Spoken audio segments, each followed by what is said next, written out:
and I think it's time we focus a bit more, Dan, on Walker Buehler's days off. Yeah, he's one of the best starting pitchers in baseball. I know. Can we go over Is this here? moving out of me? We got to make our way over this way, right? Cameron in the back seat. Talking about a play on words, right? Walker Buehler's days off, many days off. 696 days since he last pitched in a big league game.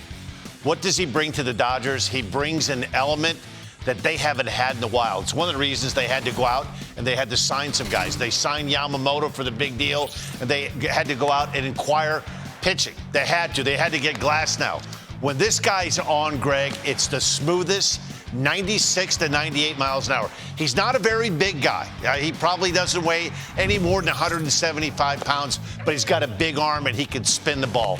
And he spins it in big moments. 2020 World Series. Look at the depth on that breaking ball. And that fastball just eats. It has another gear. So he'll ride that fastball up and hit you with the breaking ball down. You go back to April of 2022 against the Diamondbacks. He could do a lot of different things. He's kind of a throwback to an old school kind of pitcher. He's got the, the basic full windup. He could spin the ball. He could sink it. He could run it.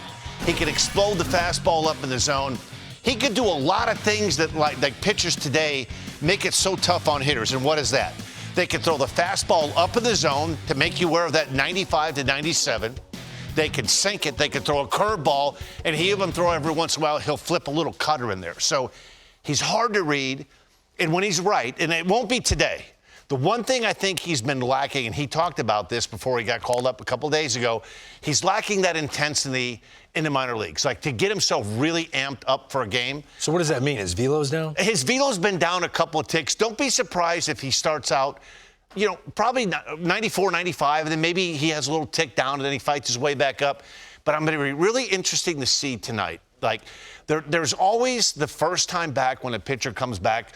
When you're in the minor league, you're still holding a little bit back, right? The last thing you want to do is you don't want to get yourself hurt again. Right. I want to watch him tonight, the first couple of innings, Sean, to see if he's letting the ball go, if he's not recoiling, to see that he's finishing off his pitches, and you'll know right away if he has that late life and that ball that's up in the zone, it has another gear. I just think it's incredible that, you almost forgot about him. Right? And all of a sudden you're like, well, wait. When he was right, he's one of the best pitchers in the game. And if you're the Dodgers right now, they'd have to be thinking, okay, Glasnow is one of the top pitchers in the game. Yamamoto threw a clunker his first two. He's been brilliant since. So if they get Buehler back, and then they're hoping they get Kershaw back, they don't know when, but they expect him back sometime around the middle of the season.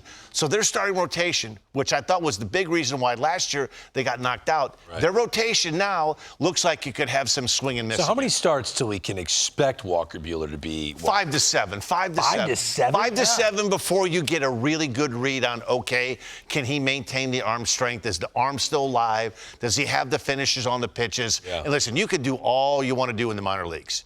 But what you're trying to do is you're trying to get your timing, you're trying to get your rhythm, you're trying to deal with your mechanics. But tonight, when it starts for real, that's when you're going to find out how close he is to being close to 100%. It's just good to see him on a big league. It is. It really, honestly is.